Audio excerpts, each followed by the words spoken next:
This is budget season, and elected officials have been hosting meetings to hear public comment.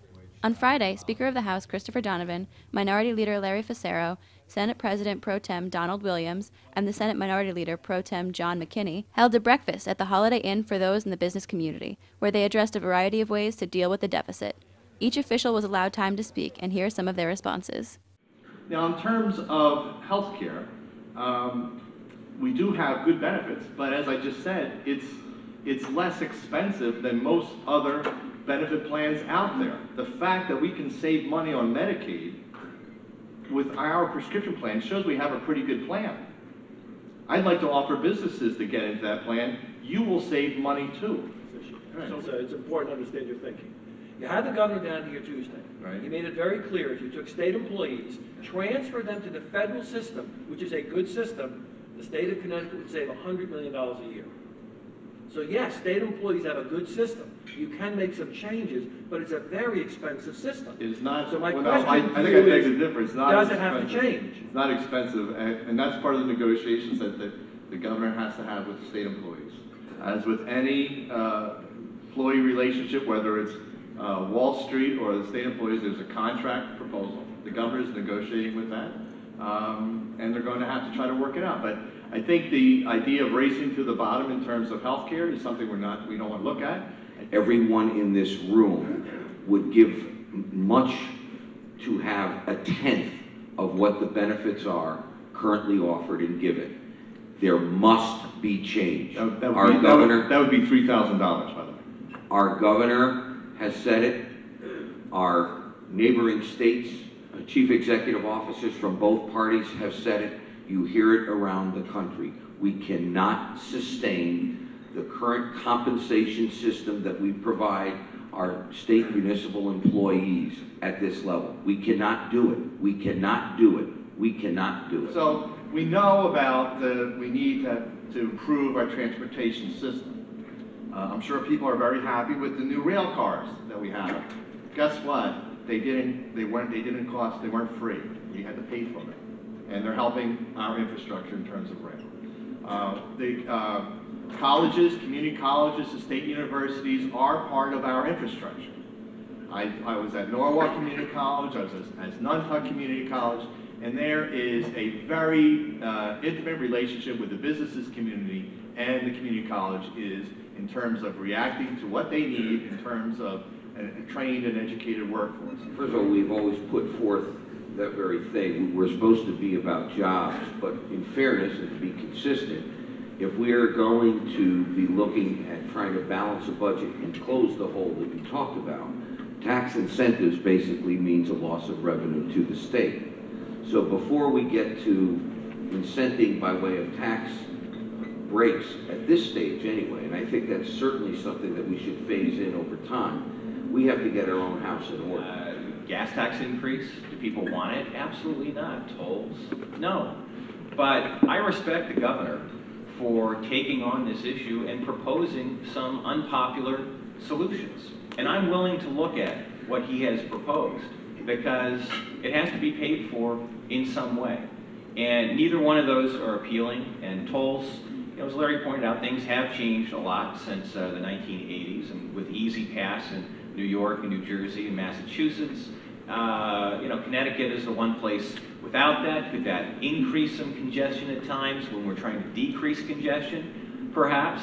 But I am willing to look at what the governor has proposed, knowing that they are unpopular solutions, but knowing that we need solutions, because transportation is related to jobs. And we are always under the mistaken belief that the only tax that we as the state of Connecticut get on our gasoline is the 25 cents that you see at the pump, delineated and highlighted.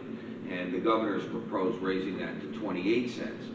Truth be told, we also have a gross receipts tax, which means we get a percentage, the state does, every time the wholesale price of gasoline goes up.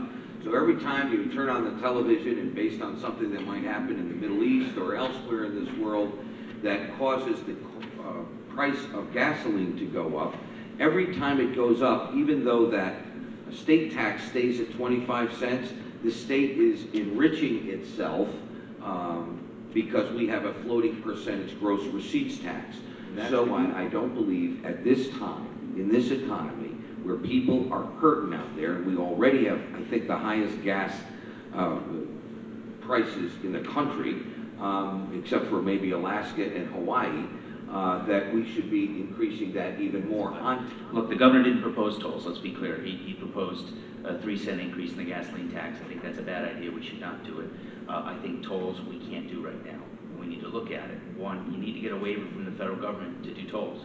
If you just put up tolls, you got to get back all the federal highway money you've gotten since they did away with tolls. That's in the billions of dollars. So you have to go through a federal process to get an application to get a waiver.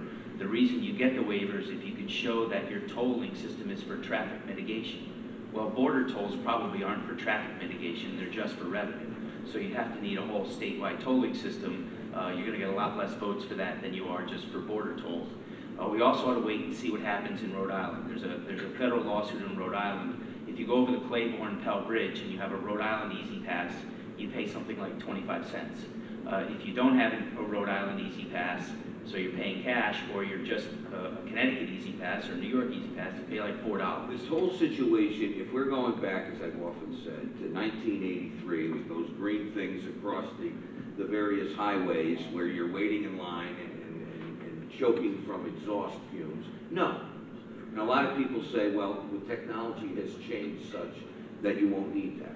Well, that's good. I have an Easy Pass, I'm sure many people do. There's a lot of people that don't. Okay, and if you go into New York and New Jersey, you might see 4 lanes that are buzzing by, that's great, but the last 2 lanes are back to Jersey because there's a lot of people that just don't have that. So if we're picking up revenue for that, but at the same time we're causing traffic congestion and pollution, I'm not sure the trade-off's there, but I'm certainly open to it. Senator Williams. And then I'm open to the gas tax. Tolls, you know, it's one of those parochial issues. Again, if you're on the border, you hate them. If you're in the middle of the state, you like them. You are from there. And I'm in the middle, so I guess I like them. No, but we're, you know, I'm the Speaker of the House, which means I have people on the border, and I have to get their votes as well. But last night, I was talking to this woman, and she said, you know what, I went to Massachusetts, and the gas was 11 cents cheaper a gallon. And then I took the tolls. I drove the bus. I said, how much was it? She said, $1.50. So I said, round trip was $3, right? She said, yes. I said, so, and how much do you get on your car? She goes, I get 30 miles a gallon. So it cost her 44 cents in gas and cost her $3 in tolls. I said, which is better, 44 cents or $3? She said, 44 cents. I said, well, all right, let's bring the tolls back then. So, right, you have to figure out the math. And I think everybody has to realize we have to pay for it. What's the best way to do it?